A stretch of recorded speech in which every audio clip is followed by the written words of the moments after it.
ဖြစ်နိုင်တာကတော့သူတို့နှစ်ယောက်စတင်ဆုံးတွေ့ခဲ့ကြတဲ့အချိန်ကတည်းကသူတို့ရဲ့တန်ရောစဉ်ဟာရေဆက်ပါလာခဲ့ပြီးသားဖြစ်ပါလိမ့်မယ်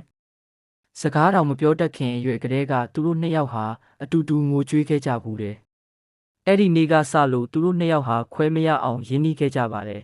။ရှောင်းရဲ့ဂယုတစိုက်စောက်ရှောက်မှုအောက်မှာလန်ချောင်ဟာသူမကြောင့်ရခဲ့တဲ့အမာရွတ်လေးတွေကိုတည်ဆောင်ရင်းနဲ့ပဲတဖြည်းဖြည်းတန်မာလာခဲ့ပြီးအခက်ခဲမှန်သမျှကိုကြော်ဖြတ်က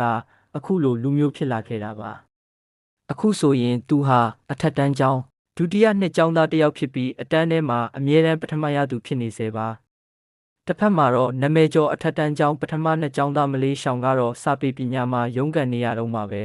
။မကြခင်ကစာမှုဝဲမှာသူမဟာနောက်ဆုံးကနေကြံခဲ့ပြန်တာကြောင့်သူမရဲ့အမေဟာဒေါသထွက်ပြီးစပွဲကိုရိုက်ကစူပူကျိမ်းမောင်းခဲ့ပါတယ်။ဒါရင်မကသေးပဲအမေဖြစ်သူကအတန်းကောင်းဆောင်တွေကိုရွေးချယ်ရမှာပေါ်ဆတယ်ဆိုပြီးဆရာကိုပါဝေဖန်ခဲ့ပါတယ်။ဘသူမှစေတနာဝန်ထမ်းအမိစရင်မပေးကြတာကြောင့်ဆရာဖြစ်သူကမဲနိုင်ပြီးရွေးချယ်ဖို့ဆုံးဖြတ်ခဲ့တာပါ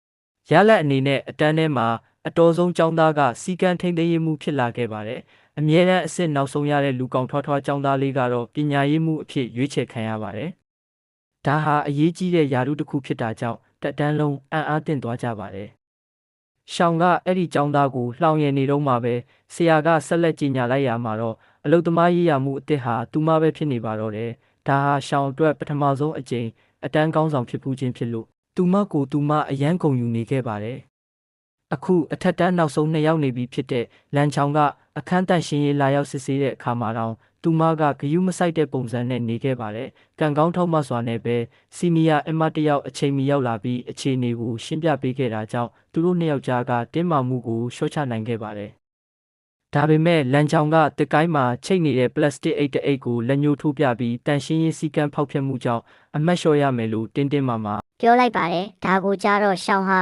အလုသမားရေးရမှုတယောက်အနေနဲ့တာဝန်သိစိတ်တွေတဖွာဖွာပေါ်လာပြီးအဲ့ဒီအိတ်ကိုကိုယ်တိုင်ဖြုတ်ယူမယ်လို့ဆွတောင်းဆိုပါတော့တယ်